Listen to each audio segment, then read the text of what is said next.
கட்டாய தமிழ் சட்டத்தை கண்டிப்புடன் அமல்படுத்துவதை உறுதி செய்யும் வகையில் சட்டத்தின் தண்டனை பிரிவுகளை சேர்க்க கோரி சென்னை உயர்நீதிமன்றத்தில் வழக்கு தாக்கல் செய்யப்பட்டது. 10ஆம் வகுப்பு வரை தமிழ் மொழியை கட்டாயமாக பயிற்றுவிப்பதற்காக கட்டாய தமிழ் சட்டம் 2006ஆம் ஆண்டு இயற்றப்பட்டது. இந்த சட்டத்தை தீவிரமாக அமல்படுத்த அரசு நடவடிக்கை எடுக்க டெல்லியைச் சேர்ந்த பிரம்மநாயக மாவுடையப்பன் என்பவர் சென்னை உயர்நீதிமன்றத்தில் பொதுநல வழக்கை தாக்கல் செய்தார். 10ஆம் வகுப்பு வரை படிக்கும் சிபிஎஸ்இ உள்ளிட்ட திட்ட மாணவர்கள் விருப்ப பாடமாக தமிழ் மொழியை படிக்கலாம் என விலக்களித்து கடந்த 2024ஆம் ஆண்டு டிசம்பர் மாதம் அரசாணை வெளியிடப்பட்டுள்ளது.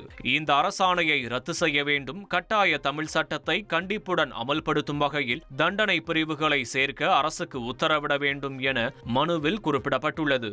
இந்த வழக்கு தொடர்பாக உச்சநீதிமன்ற தீர்ப்புகளை தாக்கல் செய்வதற்காக விசாரணையை செப்டம்பர் 29ஆம் தேதிக்கு உயர்நீதிமன்றம் தள்ளி வைத்தது. கேரள மாநிலம் ஆலப்புழா அருகே உள்ள அரூரில் தன் மீது சேற்றை அடித்த கார் மீது இருசக்கர வாகனம் ஒட்டி பதிலுக்கு சேற்றை வாரி இறைத்த வீடியோ காட்சி ஒன்று வைரலாகி வருகிறது.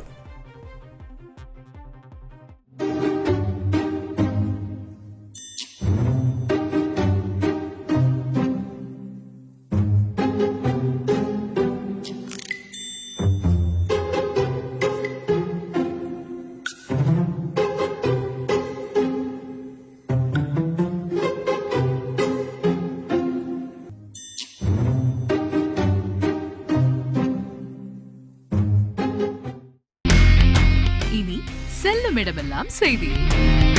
தந்தி டிவியின் வாட்ஸ்அப் சேனலை ஃபாலோ பண்ணினா செல்ல இருக்கும் இடமெல்லாம் செய்தி. இதோ QR கோட் இப்பவே ஸ்கேன் பண்ணுங்க, ஃபாலோ பண்ணுங்க.